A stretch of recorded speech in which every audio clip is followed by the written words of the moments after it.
Welcome to the Off 199 podcast. We are your co-hosts, Jay, music nerd, and Dap. We're just a few Miami boys who love talking about South Florida sports and want to bring it to you. So, without further ado, Off 199 starts now. Hey, what is going on, Off 199 fans? It's your boy, Music Nerd. I am back with my regular co-host, Jay. Yo, and another regular co-host, A. Jack. How you doing, brother? Doing all right, man. Doing all right. All right.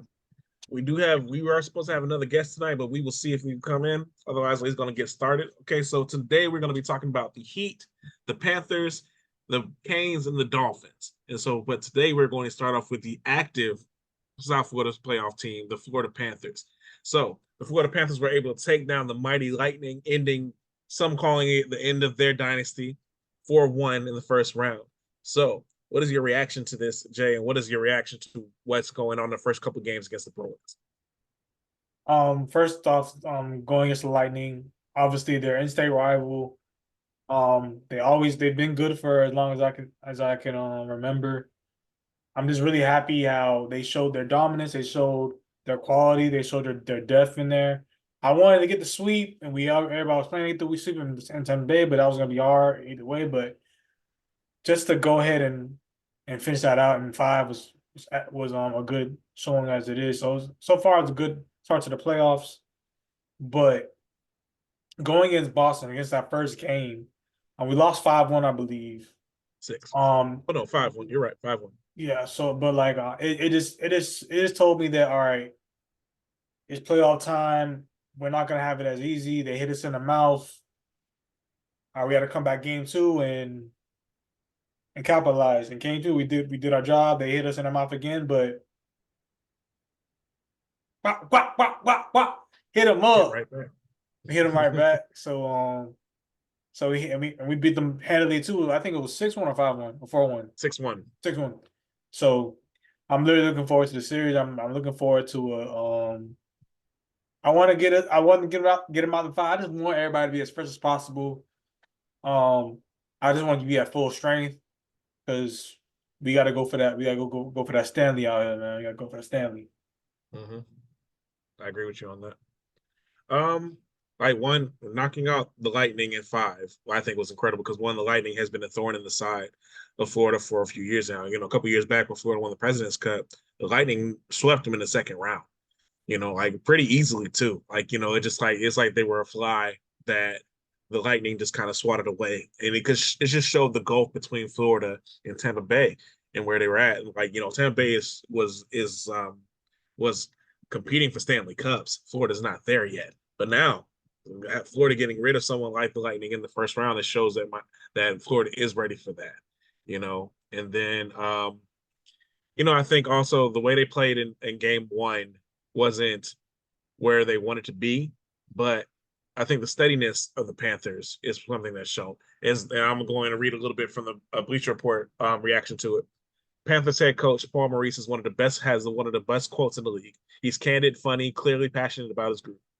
Aaron Ekblad, who's probably one of our best players, our best defenseman, he had a particularly rough game 1 against the Bruins on Monday, as 3 of Boston's even strength goals came against him.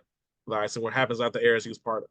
Maurice post-game comments were the late example to how to correctly rally your troops without missing words. He's a Florida Panther, and I love every bit of him, and he will be better next game. And then next game, Florida won 6-1. So I think that's what really epitomizes what Florida can do and what Florida's capable of. I expect them to win this series, but I expect it to be tough because Boston, we went to 7 with them last year, and Boston hasn't forgotten that. Boston was the President winners last year. They want revenge, and they're going to come for it with Florida. So this is going to be a tough back and forth series. It wouldn't surprise me if they went back and forth like seesaw in games. Like it wouldn't surprise me if Boston won game 3 while Florida winning game 4. Or even if Florida was able to get game 3, then Boston getting game 4. I guarantee you it's going to be a 7-game series. It's going to be a knockout. But if Florida can get past this, I see a good path for Florida to at least get back to Stanley Cup Finals. At least getting back to that Eastern Conference Championship. So is that how you see the series going as well, or do you think? I'll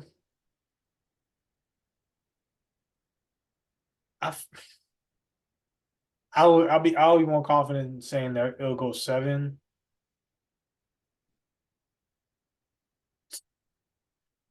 Yeah, just because of who Boston is and what we did to them last year, I'll say go 7 because there's a lot more emotion into it. Oh yeah, a lot more emotion into it.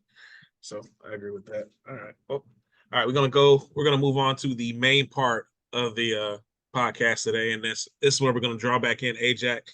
Ajax, you ready?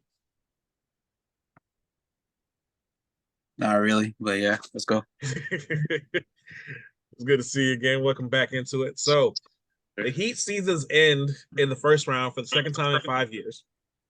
So what was your reaction to the depleted effort against Boston? What is your positive takeaways from the season, negative takeaways, and what does Miami need to do to get over the hump? Ajax, we'll start off with you. All right, I'll start with positive, you know what I'm saying, because it wasn't all bad. I like the way our young guys played. I like the way Jaime and Jovic played. They showed themselves to be. Jamie showed his star qualities. I think Jovic showed like his high value role player qualities in the series. Obviously they had some growing pains, but those are their first, those are their first, serious minutes. Those are like these are like the most important plays they've ever played in their lives. With Triple J, he's played in the Final Four before, so he has like a little bit more experience. That's why he probably look like a little bit more poised. But Jovic, you see what he could do, you know, and that's about it in terms of the positive. I mean, and Bam showed himself to be a 16-game player, but like we've known that about Bam already. You know what I'm saying? And the last positive is like now we know Tyler Hero isn't a third star. That's the positive. Like there's no more guessing. There's no more doubting. No That's more the waffling about it. yeah. There's no that like that's the positive I have on it. The negatives. All right. Tyler Hero, like you can't have him be like in like your third star or whatever. You can't have him be your main guard. Like you can't have him be your main guard. That's just the reality of it. I don't think his handles is strong enough, and like I don't think he can take pause. I don't think he can take contact as well. Like because like during the Boston series, and mind you, I'll shoot him this bill. That's probably the toughest defense he might he. That's probably the toughest perimeter defenders he'll probably face in like the playoffs. I will give him that. But the fact that like he looks so bad during that, that he looks so bad during except for one game, he looked so bad. Was like very telling to me. Um, Even though how good Jovic and Jaime looked, if a superstar became available, they're gone to me. You know what I'm saying? Like they didn't look so good. I'm like, man, like if Donovan Mitchell come available, man, like I don't know. I'm gonna have to doubt, keeping them. Like they weren't that good. You know what I'm saying? Um, Another negative, Jimmy's a year older. You know what I'm saying? And like he probably has maybe one more good season. And if you even want to count this past year as a good season for him. So it's like the clock is ticking. That's like the main negative I have. Like the clock is ticking, and the Heat as a team and as an organization kind of pissed this year away. Another negative, Terry Rozier didn't play, so we traded a first round pick for a dude who didn't play. So yeah. All right. What about you, Jay? What's your positive and negative takeaways here? Positives. Bam stepped up his offensive game a notch this year. Jaime Jaquez exceeding expectations. Jovic um raising his game up to what we had hoped he would be. Um Positives. It's hard. Tyler Hero taking a step in his playmaking. That is a positive. Makes him more valuable. Um that's all I have.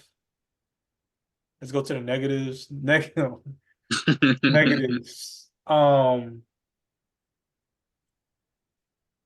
Jimmy is a year older. Caleb Martin not taking that next step that we've seen him being capable of being that of 18, 15 point a night scorer and him not taking that leap. It's really disappointing. Um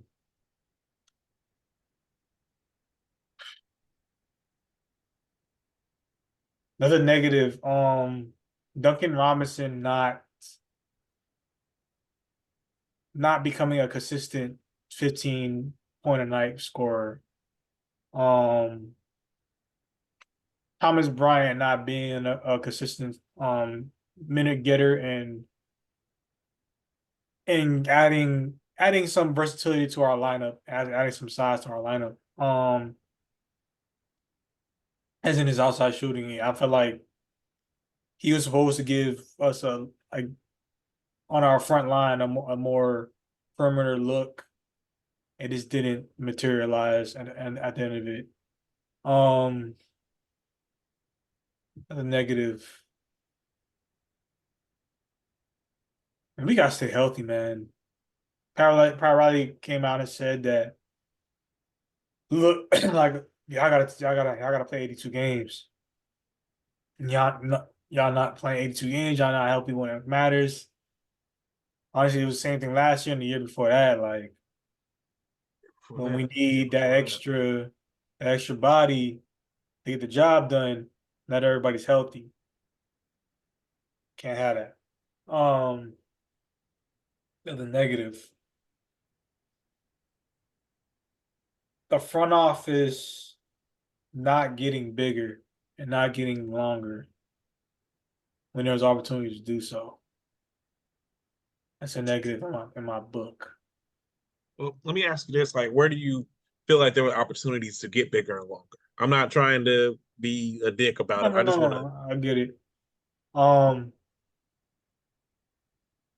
I forget who I thought Oubre was available at the trade deadline. I'm not remember if I remember probably maybe the previous years.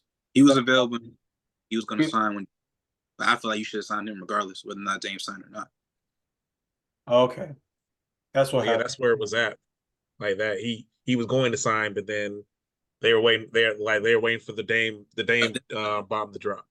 People who were waiting for that trade to happen, Mm-hmm. them to sign with the Heat. And I don't know if Oubre was the one who said no to us, but I feel like regardless that he should have been the person you'd be like, yeah, because you see his ball pressure. It's just the defense in general. He was like, yeah, that could have been an asset for us, you know. Hell, if he's playing for us, he doesn't fall on Jimmy's knee in the playing game, and we don't have to deal with that. I go down to events, but go ahead, Julian. My fault. No, you're right. I can't really give you anybody else right now. To be honest with you, I'm drawing a blank. But no, yeah, I think you're right. It's good to expand upon that. And, I think that to when you hear more, that's where my criticism with the way Miami handled Dame is where it's at, because you hear now that the Miami never really made a true offer or all this other stuff. So if that's the truth, then why didn't Miami shore up itself in the interim around it?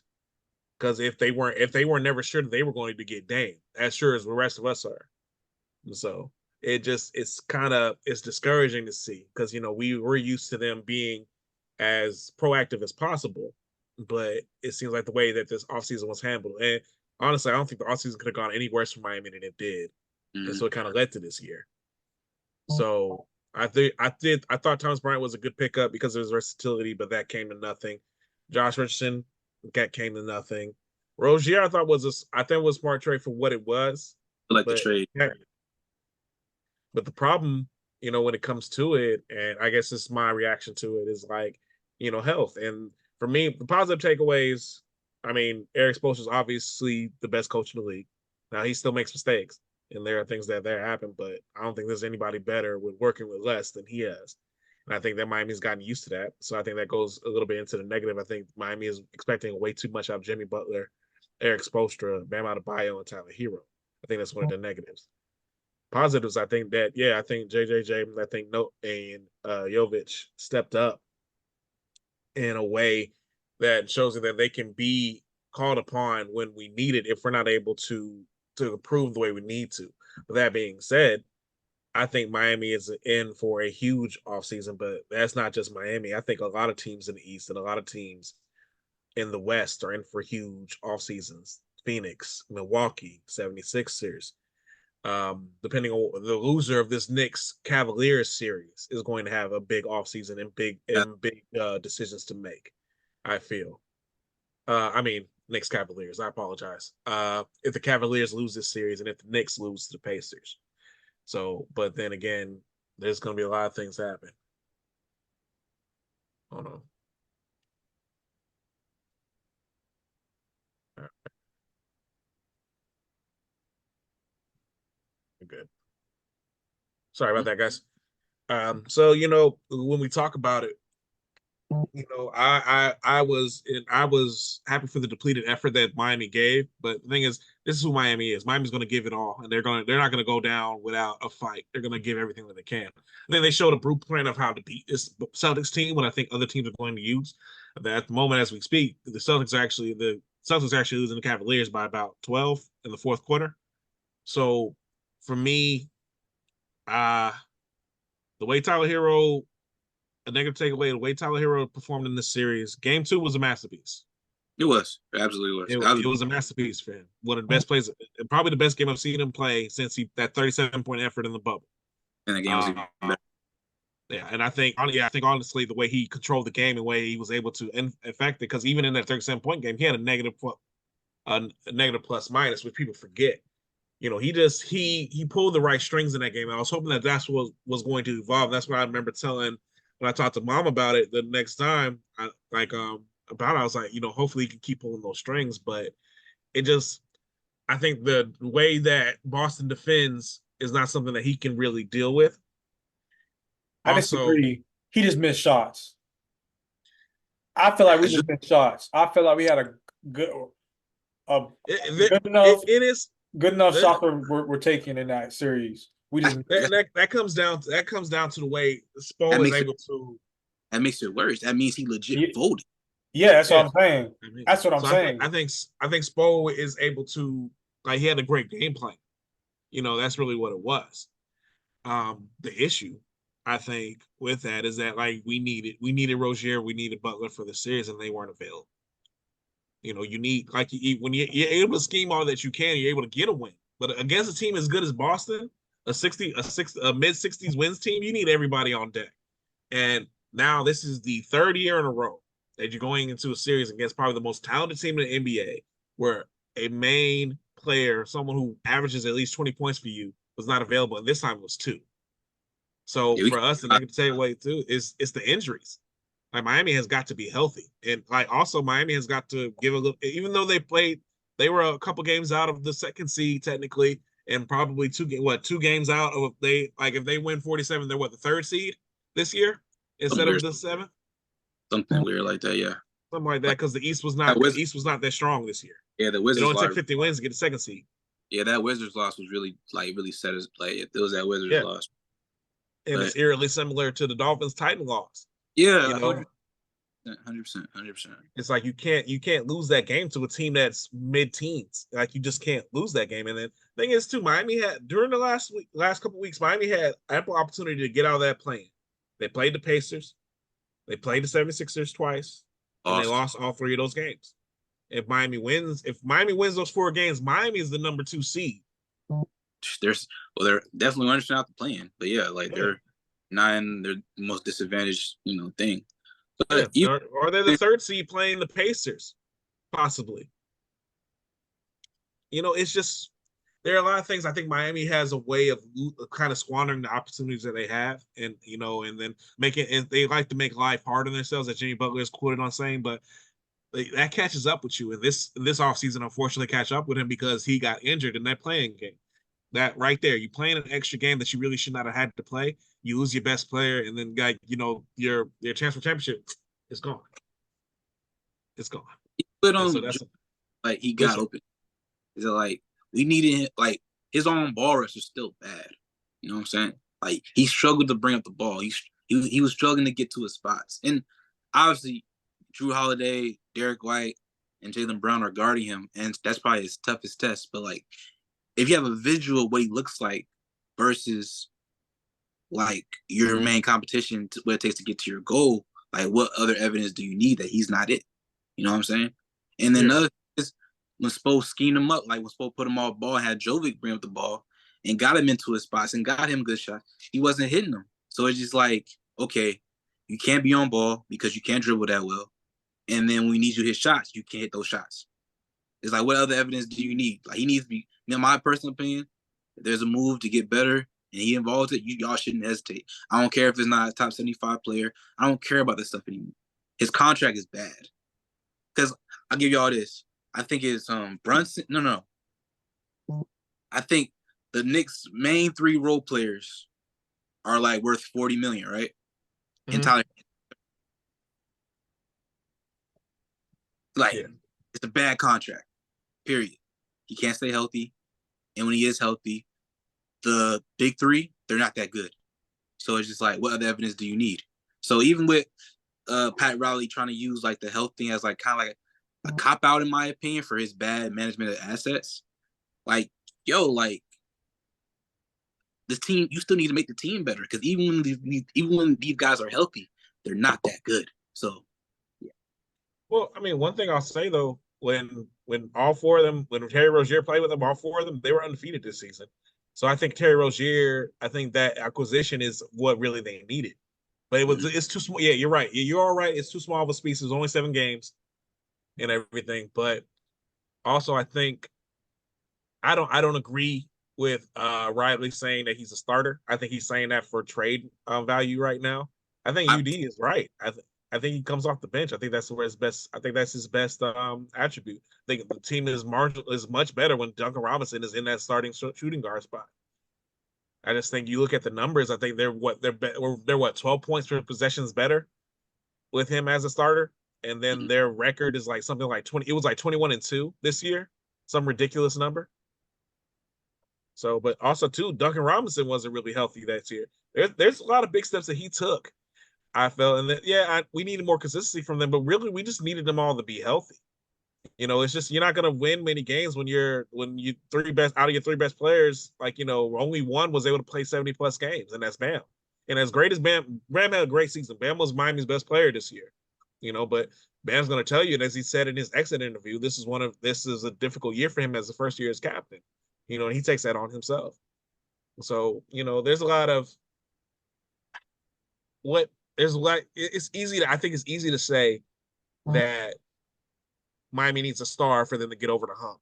But it's not just that. It's like when you do that, what made Miami good when they were able to get the 3 was that Miami was really smart on the way that they surrounded them. These other teams, when they do that, they're not able to surround them well. If you do that, you have to sacrifice depth, but you have to make sure you're sacrificing the right depth. I'm doing that if KD becomes available, if Donovan Mitchell becomes available. You have to make sure that you surround it with the right talent. If that's what it takes for Miami to get over the hump. So, because if you look at what happened in Milwaukee, I'm just like, there's no reason why Milwaukee should have lost in a series, even with to the Pacers, with Giannis being hurt, when you put all that capital into Dame. So, like I said, it's going to be a big offseason for a lot of Eastern contenders who have been contending the last 5 years. So, but now you're kind of coming to a crossroads when it comes to Miami. So it's interesting to see how they're going to react. So, speaking of which, we're going to get into the next part of the segment. So now the Jimmy Butler / Bam Adebayo era is 5 years old. So, what are your highlights, your lowlights? How much time does pairing have left? What does this team need to do to achieve the one thing they have not achieved in this 5-year period? This is a championship. AJ, I can start off with you. the highlights, and a lot in credit to this build, I don't really feel like there's been like a lot of low. That the Milwaukee series in 2020 was like a low. I'll start with the low lights first. The Boston series in 2020, that was a low light. This whole season's been low light for me, honestly. Boston series in 2020. My fault. The Milwaukee season 2021. My fault. I missed. I apologize. That one was really bad. This whole 2024 season was low light for me. I feel like it was disgusting in all phases. Like, really, honestly, being honest. Even the 2023 season before the playoff run, that wasn't a good season either. But everything else, the bubble run, Bam's Game 6 versus Boston in the bubble, one of my favorite games. Jimmy's Game 6 and Game 7 in 2022. Bam's Game 3 in 2022 as well, when Jimmy went down in the first half with knee flamination. That was one of my favorite things. Even Tyler Hero's little bubble thing. And then if personally for me, even how Goran kind of had like a bounce back in the bubble. He didn't start all year, but then him coming like our best player in some moments in the bubble, that was great for me. I love that. But I just love how like we were the underdog in so many games and so many like moments, and we ended up pulling it out. And that goes into like the bigger point of like why are we always the underdog? Like just upgrade the roster, and I think that we would be able to do the things that we need to do. But yeah, those are my lowlights and my highlights. Jay, what about you? I'm gonna go my lowlights first. I will go with hmm,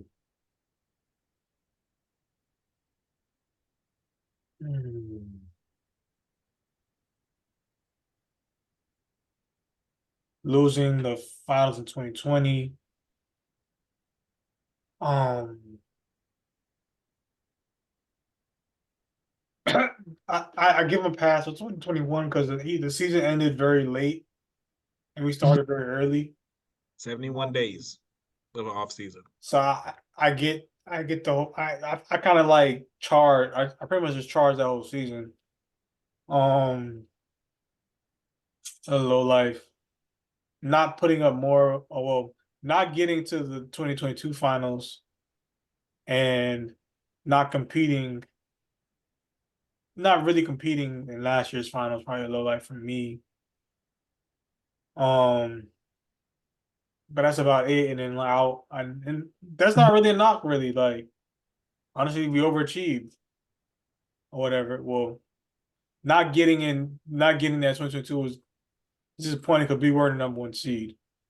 But for the highlights, I think the first thing that pops out of me is game 4, 2023 against Milwaukee. Um,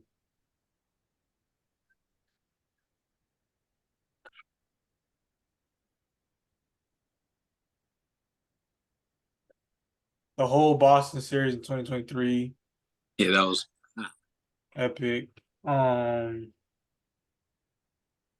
What's another one I felt like? Well, I think the Boston series in 2020 was a highlight for me, and like what else I want to say? Jimmy getting revenge, and was it 2022 in the playoffs against the 76ers? yeah, Oh yeah. that was 2022. That was sweet. Tobias Harris over me? Yeah, that was sweet. Yeah, man. I'll say that. I think it was like a 24-point game from Victor Oladipo was another highlight for me. What was that game 2? Game 2 versus You Boston? mean game 3 Yeah, I think it was game last 3 year? versus game 3 And he versus stepped Boston. up when Jimmy got hurt. Yeah, that was a highlight too. Yeah, that was the Bam game for The 2022. Bam games. And That then was, Kyle Lowry had a good game as well too. Mhm. mhm. So there has been a lot of more highs and lows, and honestly, as a Heat fan, I can't complain. Like I can't complain about how things have gone these past 5 years. Like a lot of franchises don't experience what we experience, and honestly, I'm grateful, and I'm in no way like acting arrogant like we should have more. We had way less. We were never the most talented team in in the conference. To achieve what we achieved so far is more of just testament to our hard work. Well, for me. He wears pants. For me, yeah, the lowlights. Yeah, of course, that Milwaukee series, 2021. That 21 season, this 24 season have been lowlights for me. Both have these two seasons contain the worst losing streaks of Eric Spoelstra's career. And the worst losing streaks we've had since the new millennium, which we've already discussed. Miami is probably the best Eastern team in the new millennium. And this just and Cavaliers did even up that series with Boston. So that becomes For real? Cavs just even up the series with Boston. It's 1-1 going back Wow. to Cleveland. They pulled the same thing game two. They did the same game plan. Yeah, Oh, they shot threes. They forced them to the paint. They're able. So yeah, they did a lot of things that Miami's done to them. So Miami. See, that's another thing too. One of the big highlights for me is that the NBA finally knows how good of a coach Eric Spoelstra is. Because I do not believe they really. I don't really believe anyone really believed it until the bubble run. And for me, the bubble run is going to be until we're able to get another championship. Well, I do believe eventually we will. A bubble run is going to be my favorite non-championship run that we've had. Even like as exciting as last year was, and last year was very exciting. The way like sweeping Indiana, beating Milwaukee 4-1 the way that we did, then taking a 2-0 lead and like beating Boston 4-2 the way we did. It's unfortunate, like all these things, like basically there all these highlights and everything that comes with these 5 years, there's always an injury that has happened in an inopportune time that kind of sours it. And I think that as much as overachieving is a big thing about this run that Miami, Jimmy Butler, and Bam Adebayo have been on, the injury bug hitting at the wrong time is always going to be a big part of it too. Whether it's Bam's neck injury in the 2020 finals, Goran's foot injury 2020 finals, 2021 just being not really just not having enough time to truly recover. And then 2022, Tyler Hero getting hurt, Kyle Lowry getting hurt, and when the playoffs happened, 2023, Tyler Hero's breaking his arm, and then but Jimmy Butler's sprained ankle, which no matter what he says, affected him when it came to the Boston series and the Denver series. He just didn't have it anymore. He had given everything that he had. And then this year, Rozier, Butler, not being able to play in the playoffs against a team where I think they actually could present some problems for them. So as great as the highlights have been, the lowlights, it's always mixed in with those injuries. So as far as getting past it, it's like, yeah, you have to be able to find a way to improve this roster. But also too, a lot of things that you hear about the Miami now is that a lot of teams don't want to deal with them because a lot of teams are jealous of how Miami is operated. Because a lot of teams don't like the fact that Miami has never had to tank, but yet has still been able to build championship contending rosters and been able to contend the championships these last 5 years, but yet have never had to go the route that Oklahoma City has gone, that Philadelphia has gone, that Minnesota has gone, and then even the road that Denver has gone to, how bad they got at one point, and have to climb their way out. So now it seems like a lot of teams don't want to deal with Miami. So I don't know. Also, too, like, Pat Riley has been ruthless in the way that he's done things. You hear about that way that he did Houston to get Victor Oladipo. He kind of pushed him to the brink. It's like, hey, either giving me for something or losing for nothing. Teams don't forget that. They keep that and they keep that in mind when they deal with you in the past. So are they really interested in helping you, even if it helps them?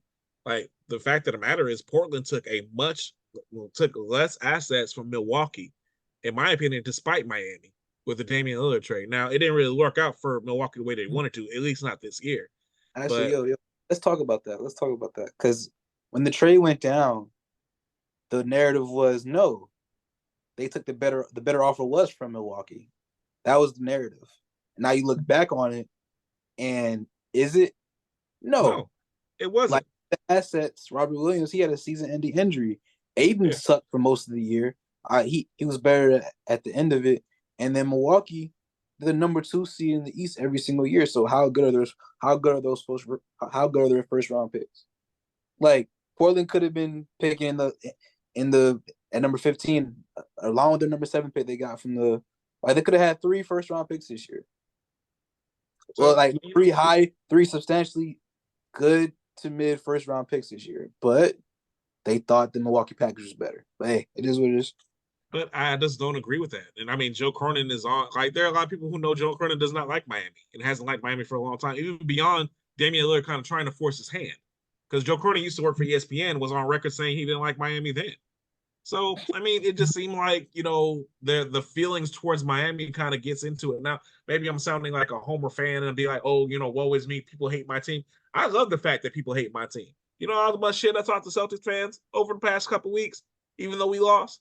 Because I'm like, why the hell do y'all care? Why the hell do y'all care when our two best players were not playing? Yet y'all still talking all this shit. It's like y'all should have beat us. Y'all should have swept us. We didn't have anything to offer, but yet y'all over here still talking shit because it obviously still matters that y'all are able to beat Miami. So, that part is gonna be, difficult to deal with.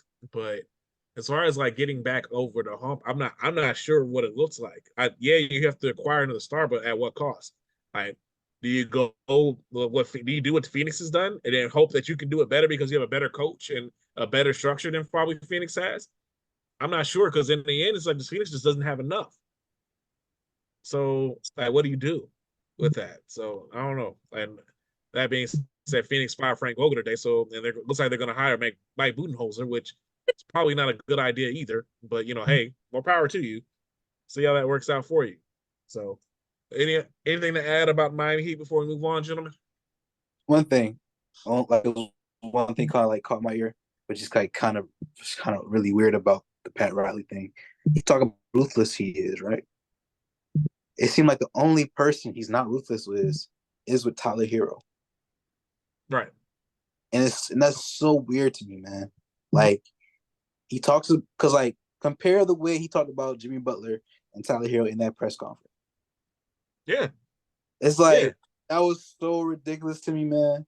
This is second year in a row where he hasn't been available for like half the season. And you tell Jimmy to shut his mouth. You tell Jimmy he needs to be healthy. But you tell Tyler Hero, yeah, he's a little fragile, but he works hard. That don't even sound like Pat Riley. No, it doesn't. That don't sound it like doesn't. So I've been trying to find, like, I've looked at sound bites and stuff like that to hear how he said it and stuff like that, but it's just more savage. And then, like, there are like reports saying that Jimmy Butler's comments raised some eyebrows within the organization, which I don't really believe. I think because it's like it really what Jimmy Butler said about him. If he's healthy, the Knicks and the Celtics wouldn't be in it. That's kind of on par for who he is.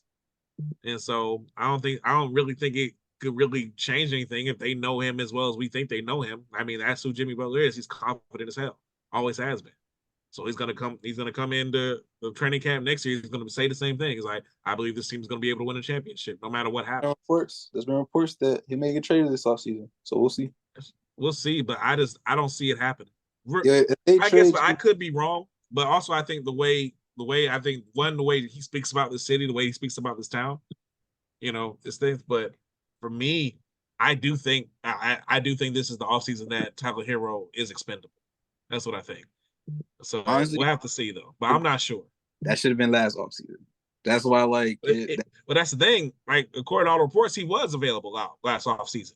But I get you. I not for anything less than Dame, but he was available for the first time for Dame. So he was available for Kevin Durant back in the day. He was available for Kevin Durant. So Kevin Durant and Dame, like it is what it is. But like even not being able to get Drew Holiday, which I think would have been a big get. It's just like people's like, oh, Miami's gonna be able to get a rebound. It's like, oh, Drew Holiday went to Portland, right? No, Miami's not gonna be able to get him. So, but anything to add, Jay? They got one more year. I think so too. I think there's one more year of Jimmy Butler being able to play at an all NBA level. Yes. But that being said, I do think Bam is entering his all NBA level type seasons right now. And him going to the Olympics does excite me. And them also having a longer offseason excites me. The last time they had a long offseason, Miami came back, was the number 1 seed in the East. And Willie, speaking on a 22 season, that's the first time this century that Miami's had a 50-win team and did not go to the NBA Finals. So I have to see what happens. All right, but moving on. We're going to move on to the Miami Dolphins. So what's your reaction to the draft? Did Miami do enough this year to shore up their holes from last year? We'll start off with the draft, then we'll talk about OBJ. So, Jay, we'll start off with you. No, because what I really did, I felt like we really needed to address the interior of our lines, defense and offensive, and I feel like we missed out on that. People are a lot higher on our picks than I am. I really don't think we needed to back I really don't think we needed a receiver if we were going to get OBJ. I just think there were other moves to make, other picks to make that I probably would have been better. But I'm not an NFL GM.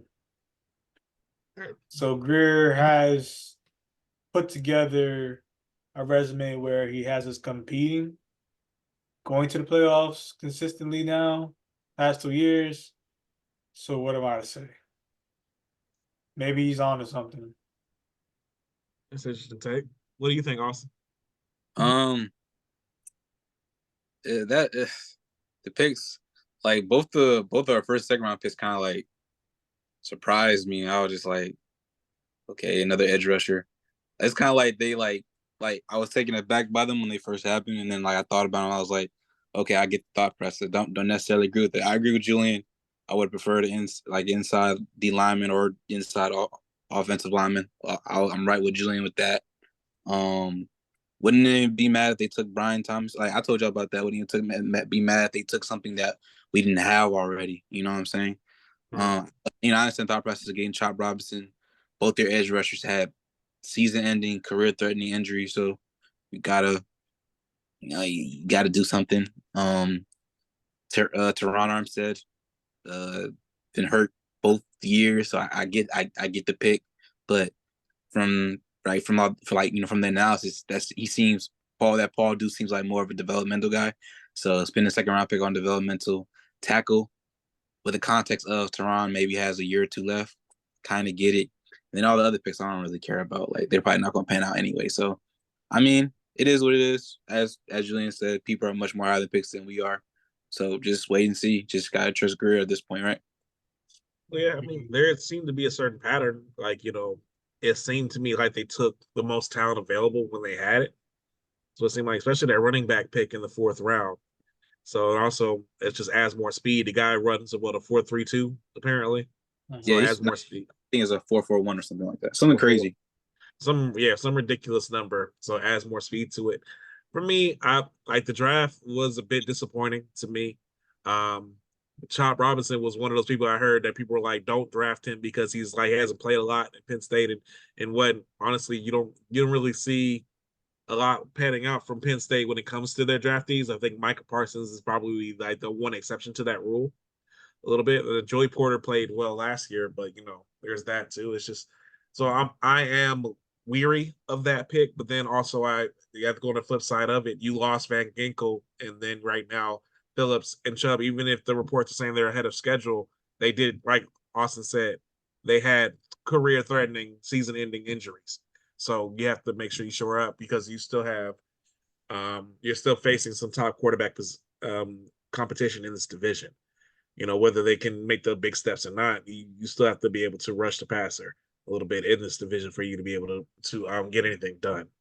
Mm-hmm. So, I mean, I have a little bit more trust in Greer than I've had these past couple of years. He's drafted well, in my opinion, the last 5 years or so. I mean, is being like a lot of our draft picks are getting really huge contracts either from us or from other people. Man. So I mean, there have been some misses and everything like that. And Agaby comes to mind a little bit with that, but for the most part, I think he's hit. So, but in the end, I think that we have to with this. It's not something that you can see. You have to kind of wait and see with this draft class what's going to be, and then a couple of things. Maybe Cam Smith can step up from last year. Maybe we see a little bit more because of this situation, because of things that did not get addressed where we thought they were going to be. So that brings us to our next thing. OBJ signs for a 1-year, $3 million contract, which could be as much as $8.25 million. What is your reaction to this, and what does you think to say about the offense? Where do you got, Ajax?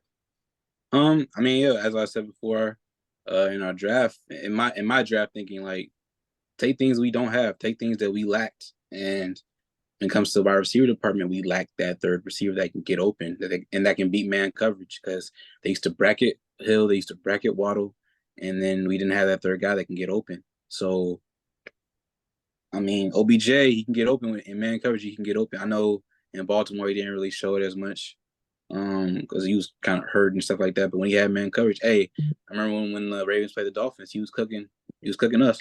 So. Same. He had a couple big plays against us, and honestly, when he played, he had the highest yards per catch in the NFL. So he's going to be able to make good plays. He's a crafty veteran now. He knows how to. He's a much better route runner than people give him credit for. I think he is a good match because you needed that big receiver. That's why I would not have been mad had Miami drafted Donnie Mitchell from out of Texas. That's really who I wanted. But I think getting OBJ, you get someone who can make big catches for you, a good third down receiver who can get really what you need from OBJ. You just need 60 catches and 800 yards. I think he can do that. That's really all you need. Even just eat up that, because look, they're giving us so much cushion with this stuff. Even I would take 40 catches with like 500. I feel like that would be perfect. Like because it's like that means he's eating up all little short yards type stuff. Because like, and the crazy part from Tua's first 2 years to now, I wish he would be more dink and dunk at times instead of like going for it all. And I get when you have Hill and Waddle, it's tempting, you know what I'm saying? But you got now you got to take the dink and dunk because they're waiting for that stuff over the top. So hopefully Miami's got to sustain drives better. Like Miami was not good at short yardage situations last year, and for an offense that good, that's really embarrassing. That's how you beat good teams. You hold the ball. You play keep away, especially when your defense is not where you want it to be. Now, hopefully, the defense is better this year, even though it's going to be difficult with all the losses that they have.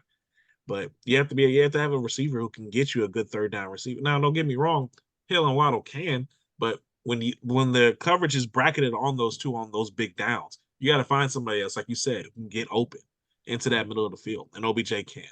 So hopefully that helps us out with that. So, but with all this being said, does this change your expectations for next season, or do they stay the same right now? What do you think, AJ? I gotta see how if Chubb and Jalen Phillips come out the gate looking like themselves, then I feel pretty confident in how we are, because the AFC East is hard to take. If we don't win the division, something's seriously wrong. Seriously wrong if we don't win the division. Miami is definitely still the most talented team in the division. What do you think, Jay?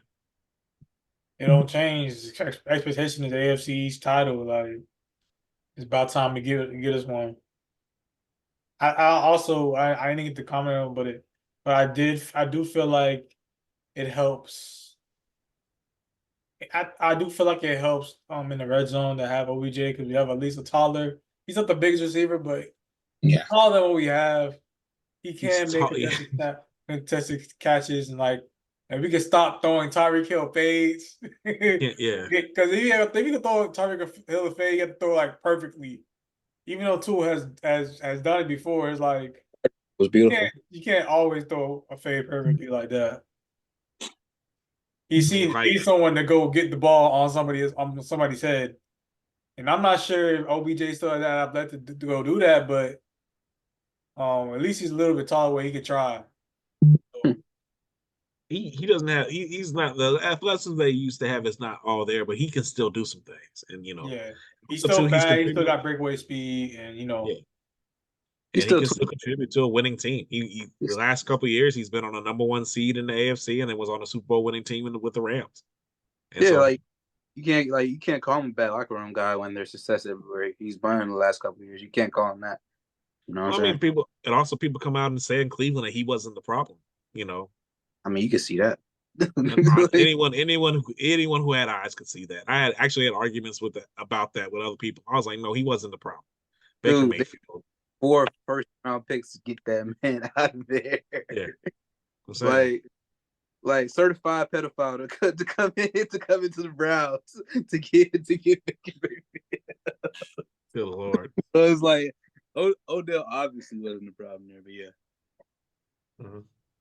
So Tyreek Hill made a couple of headlines earlier this week saying that hey, we have to be patient. We're going to get this done.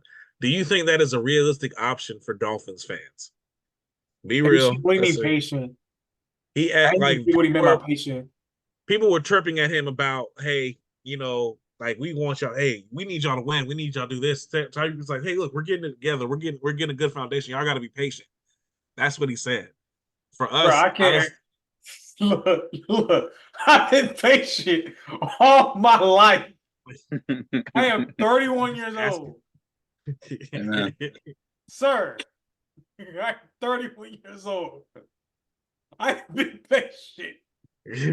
What do you? Nah, because like you got like realistically, like we gonna be real about this. It's probably the last year that we have any flexibility. Like seriously, Tua getting paid next year. You talking about getting paid? You When see you what say happens you're to the gonna Bills. retire, it's like Oh, you talking that about too. getting paid. So it's like gotta be realistic here with like. Oh, I never believed him when he said that anyway. I never believed that anyway. I didn't believe it either. It just seemed, it seemed way too. But it works Like, out so perfectly. You got 8 baby mamas. You really think you should retire? Like, Nigga got 10 kids. Like, anyway. you can't But yeah, retire. like I don't care how good that money is. Yeah, but like really, this like last year we like have any flexibility in terms of like the roster.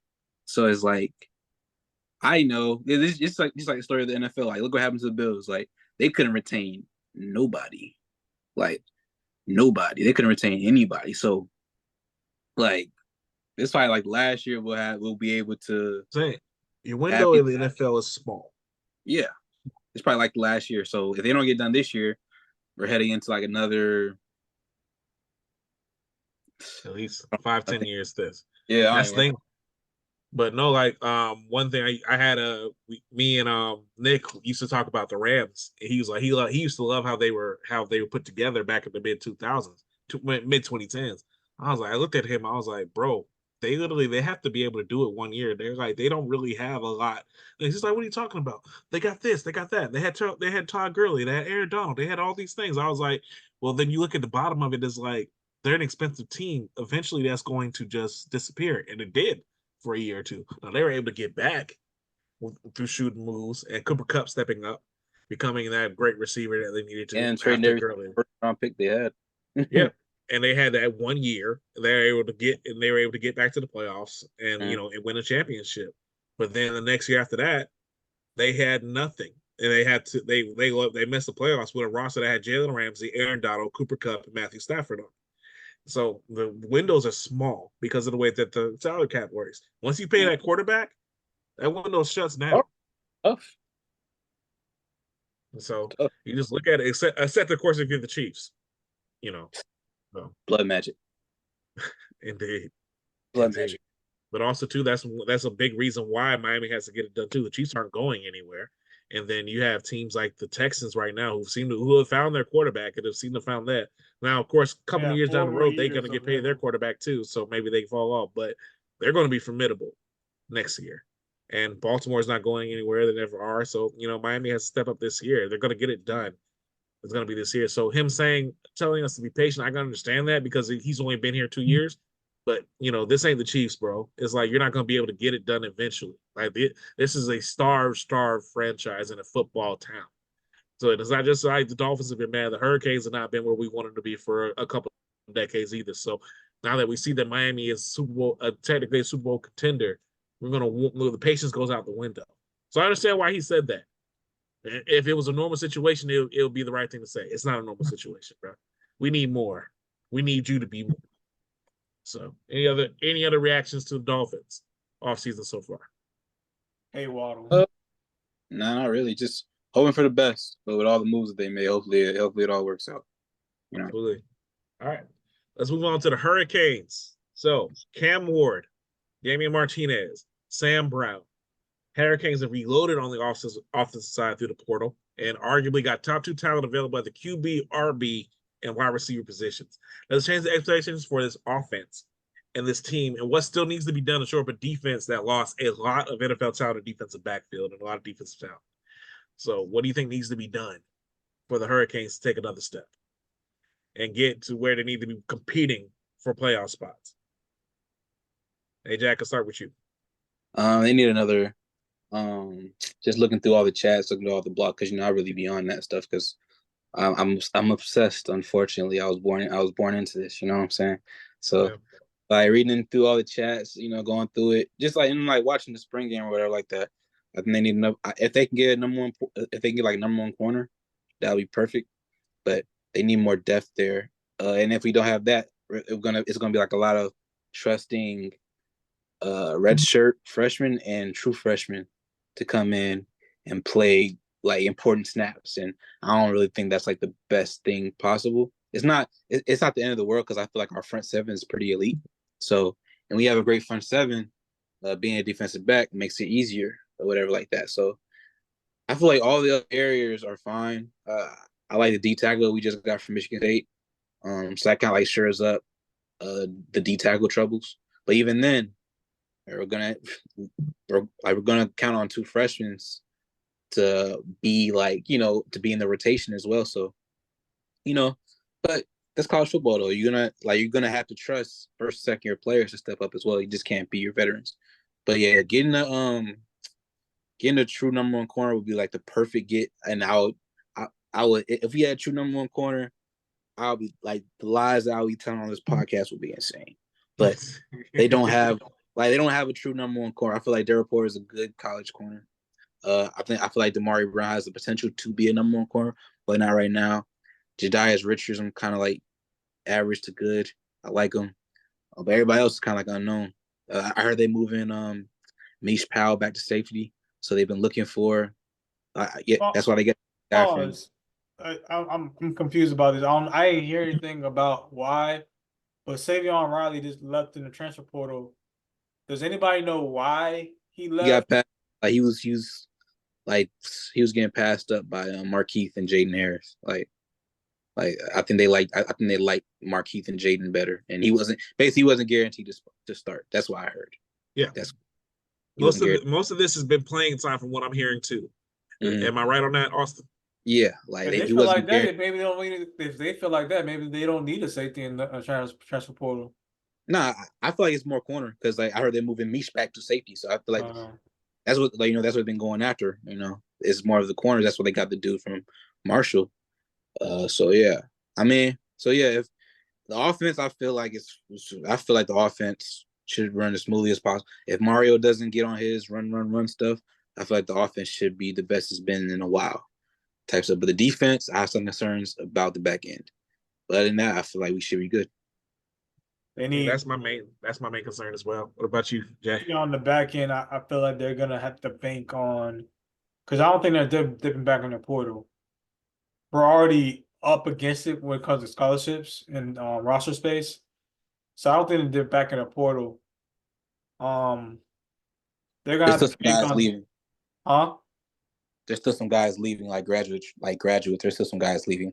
I heard, but still, like, I think they need to bank on some young guys taking a step. I think they need to bank on Damari taking a step and Zaquan Patterson taking a step. Well, I'm not taking a step, but Zaquan Patterson maturing a lot faster than we thought he would.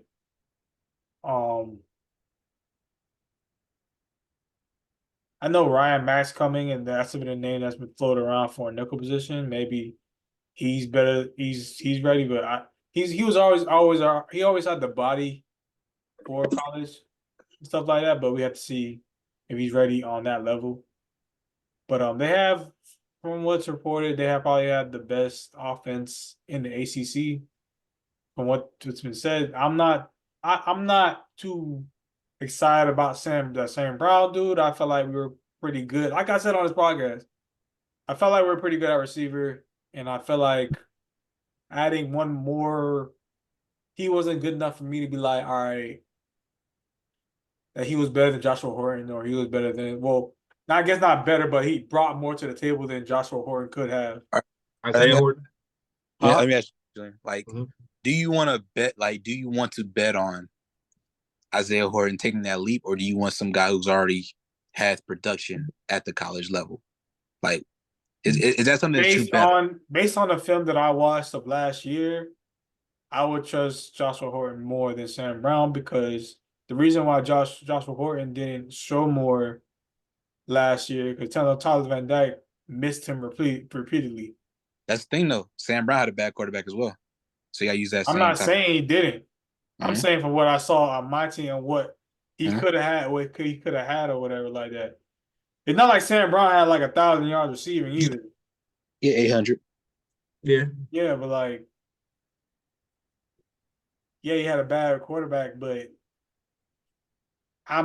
it's like he got his chances Josh Horton didn't. When he had like he created separation. He was open. He did everything he needed to do. He didn't drop the ball like some people. But he made some plays when he got the opportunity, but Tyler couldn't put the ball there for him. So and actually, you know what?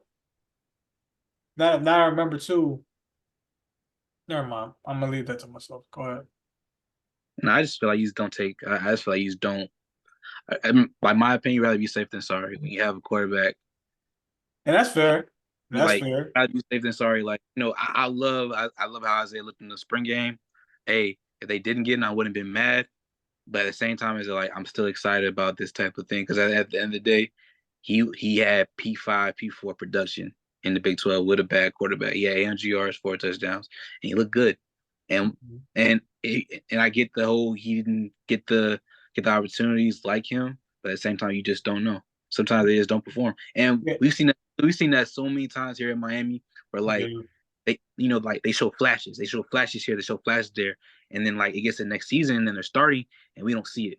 You know what I'm saying? So it's just like Another thing is too that it takes away snaps from Trader. It takes snaps away from Ray, and I'm really because I'm really nervous that if Ray doesn't get some like some snaps, some chances, that he's gonna be out of here. I think Ray Ray's going to be one. I think Ray Ray's going to be returning punts, and I think he's going to be. I think he's going to. I think he's proved himself valuable. I think he's going to get some run. Yeah, I think he's gonna get some run.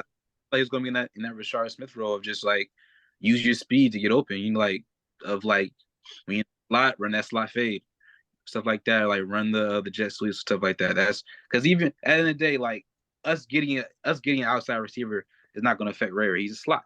Yeah. So it's like if Ray Ray is gonna take snaps from Restrepo, then yeah. Like I feel like if Ray Ray leaves because of Sam Brown, person, I feel like he's an idiot because the slot is his next year. Because Restrepo's gone. I feel like in an air raid offense, you can get 100 you can get like literally 70, 80, 90 catches out of that. 1,000 yards. I feel like Sam Brown is not just. I don't look at just Isaiah Horton as just challenging Isaiah Horton. I feel like it's challenging because Jacoby George. When I watch his film, he's more similar to Jacoby George anyway, in my opinion. Yeah. So it's just like it's putting pressure on Jacoby George to act right. Yeah, for sure, 100%. Like if Jacoby George is on his BS, just put in Sam Brown, because it's like to your point about Isaiah Horton, he's our only nigga that's like over 6'3". Like he's still the only receiver in the room with that body type and with his type of like he's the only receiver in the room like that. So I don't think that combination of speed as well. Yeah, I mean, Isaiah Horton is going to get his chances. It's stupid not to put him on the field. So yeah. But yeah, that's cornerback's like the only hole I'm like looking like a little bit nervous, like the defensive back as a whole. Like, yeah, like I like Zaquan, I like how he played in the spring game, but I don't want to count on him. Same thing with the freshman wide receiver. I don't want to count on Josiah. I don't want to count on Chance Robinson. Like we have the quarterback. Like that confirmed. We have the quarterback. Go all in. Like get Damian Martinez. I don't know how much he costs. Get Damian Martinez. Get Sam Brown. Like make sure everything is right on the offensive side of the ball. Like go all in. Well, that was my point. Like I think you have to maximize this quarterback. I really do. I think you have to maximize Cam Ward's last season because it's going to be his last season. And as much as I think Miami can attract some good QB talent when it comes to recruiting right now, it's like with Ja'Cory leaving, it's like you don't have much behind him at the moment, so you got to get this short up. You got to maximize this season, I think. So I did think that Ja'Cory Brown was the quarterback of the future. Obviously, he wants to go somewhere else to explore that. So you got to maximize the season because when Cam Ward leaves, it's like Miami's going to take a step back in that QB's position no matter what happens. So I think you go all in. I think you get someone like Sam Brown. You definitely get someone like Damian Martinez, especially with Mark Fletcher on a boot. You're not sure what's going to happen with him, and you losing maybe not as talented, but losing Parrish and everything, that was a steady back for you for the last 2 years. So Yeah, you need to short up. I thought losing Perry wasn't that big of a deal, and then like you got the end of spring, it's like, man, like It's he big. left. It's a lot bigger than you think. Like, because like when you look at it, Parrish, that's 600 yards that you lost. 4.5 yards a carry. It was a lot of consistency. Parrish was probably the most consistent back. He played well throughout the whole season last year. Fletcher came on during the last part of the season. I do think Fletcher was the best backed up team by the end of the season, but Parrish was much more consistent. And you had already lost Chaney. You have to make sure you shore up these things and you maximize as much as possible. And maybe just a 1 year thing for Miami next year. But Miami has an opportunity to be a 10, 11 win team next year. It does. Now, they have to prove that to me because I think they've had opportunity over the last 5 years, a couple seasons to be a 10 win team. But it has not worked out that way for us. But Miami has the quarterback, they have the pieces in place, they got the coordinators in place to do something special. But it's on them to do that. I think that's why you bring somebody like Sam Brown to push someone like Isaiah Ford or Jacoby George to push it. So, anything else to add on that, gentlemen, before we get to the Bleacher Report comments? No. I'm good. All right. Let's see if I can find a couple here. So we're I got 3 up right now. I'll put it all right, down go below ahead. while I read it. This is from the Miami Heat board. Y'all better tell Boy Wonder bye, because he could never put on for the Heat like Mitchell has ever. So, yeah, that's obviously we're introducing a segment here. We're going to be reacting to some of the Bleacher Reports on some of the communities in there, and then I guess that's what we were talking about.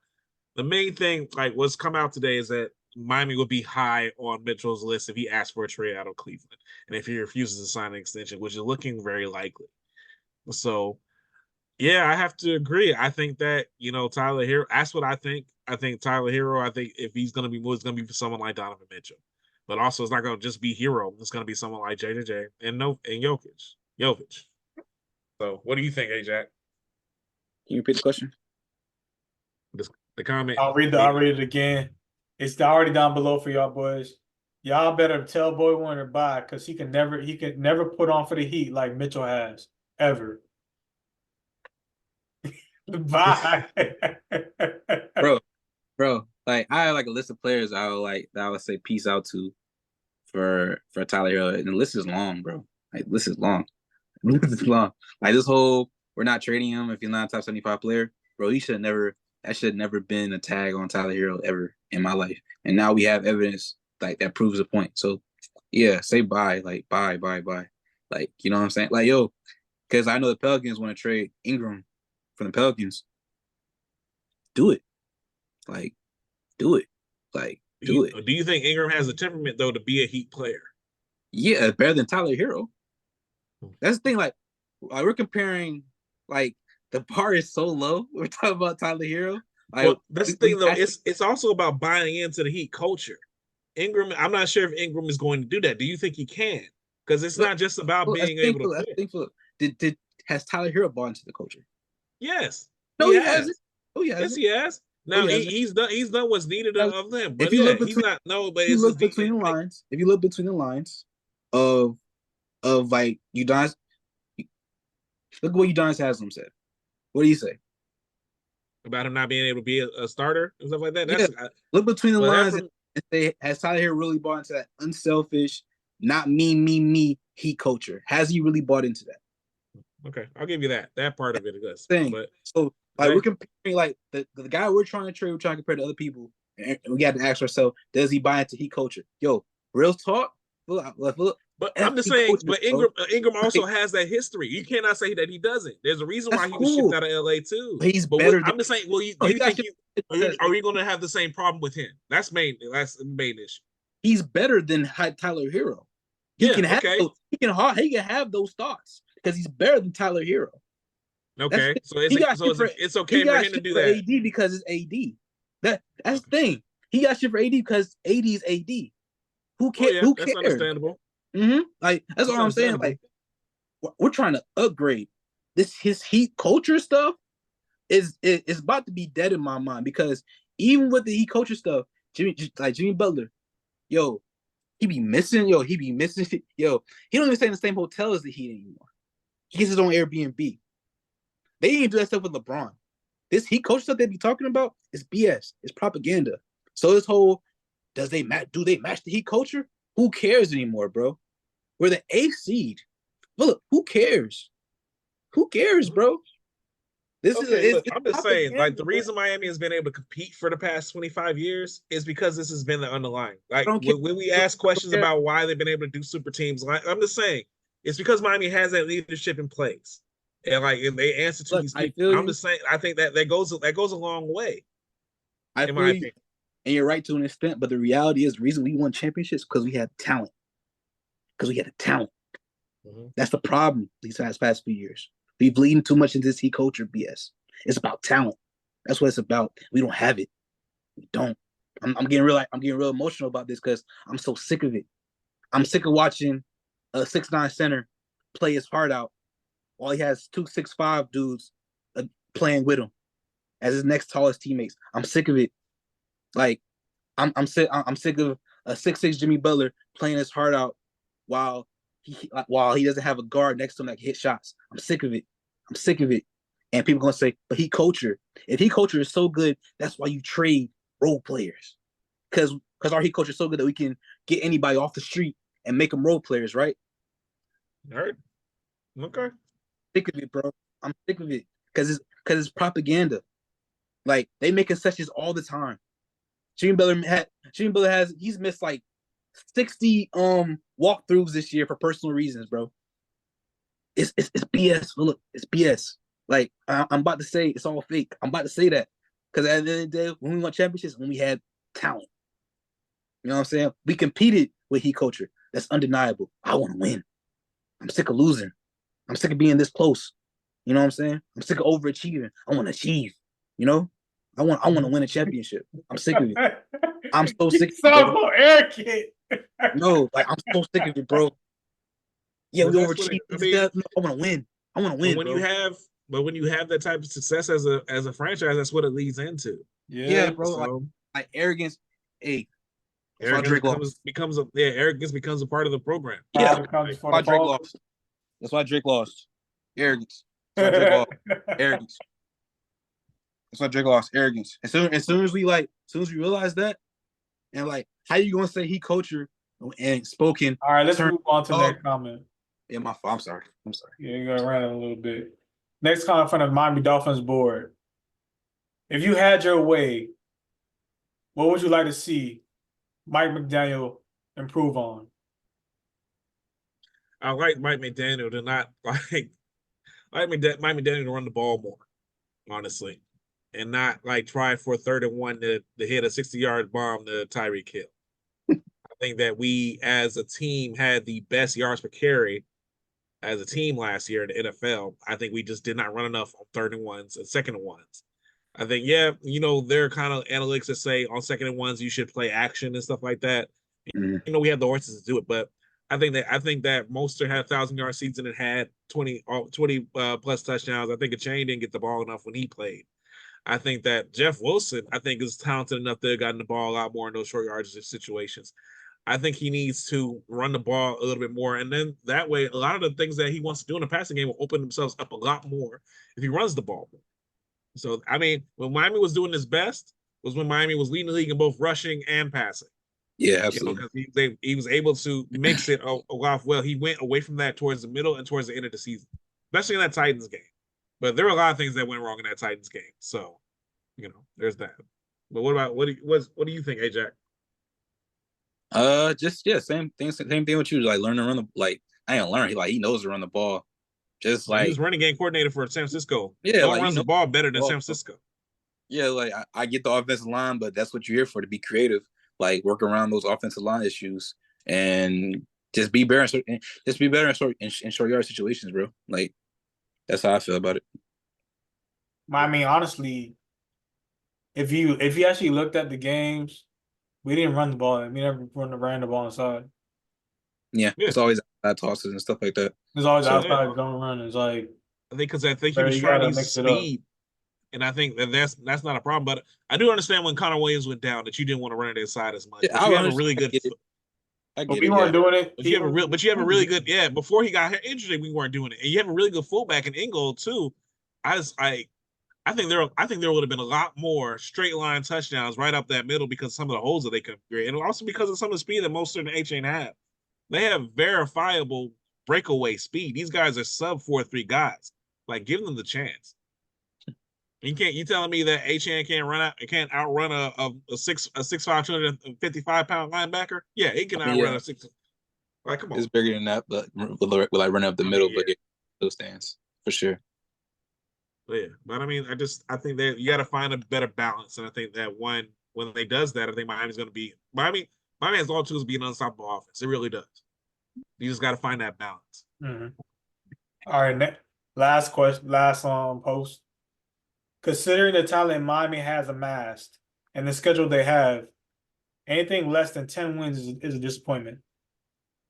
Is that just a the statement? Hurricanes. This is the Hurricanes board. Uh-huh. Mm.